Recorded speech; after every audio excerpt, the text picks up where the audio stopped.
To discuss the significance of former President Trump's verdict from a historical perspective, I spoke earlier with presidential historian Jane Hampton-Cook. She's the author of 18 books on American history and the new children's patriotic book series, Revolutionary Readers for America's 250th birthday.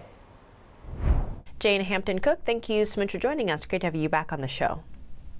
Thanks for having me. Now, as a presidential historian, how do you view Trump's guilty verdict? What precedent is this setting? This is really unprecedented. We have never had a former president and a person running for president to be indicted and convicted. This is completely out of the norm. And in fact, as I was hearing the trial and thinking about it, I kept thinking about Napoleon and a story I had written about Napoleon, who arrested a rival, and then the man was executed within a week.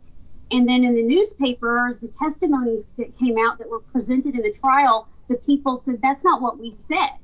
And so it was viewed by the people very, very poorly. It was really kind of the first time that people began to question Napoleon's leadership because of that sham trial. And so things have to have integrity.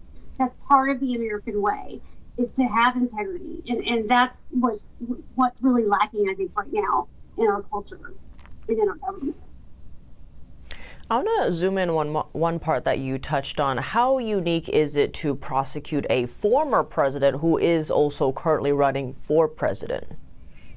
It's just never happened before. Not in any, I can't think of any time in American history where that has happened. I mean, when in the 1970s, when Richard Nixon resigned and then Gerald Ford became president, and he said he was going to pardon Nixon. That's probably the closest we've ever come to something like what we've just seen. And there's a reason why Ford did that. It was to keep the American people united and to not damage the unity in America, because it was already very fragile. And so that's why we haven't done this before in our history. It's really crossing the Rubicon.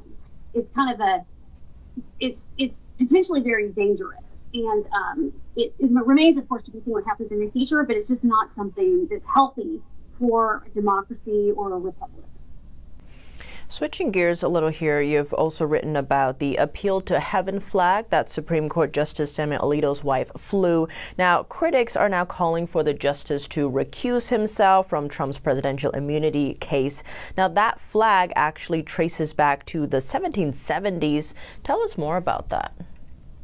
So the appeal to heaven flag has a pine tree in the center and the words "appeal to heaven" around it on the top. And back then in the 1770s, New England was symbolized by a pine tree because it was the most natural resource of New England was the pine tree.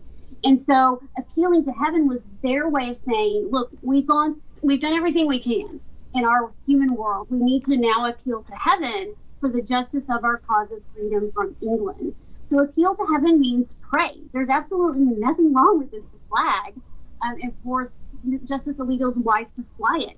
It's a beautiful flag. And I did some research and realized when George Washington used the phrase appeal to heaven, he also said that we come with a pure heart, that we are assessing our hearts and that we're coming from a place of integrity and purity. So it meant just a little bit more than pray. It meant we're coming with humility to God.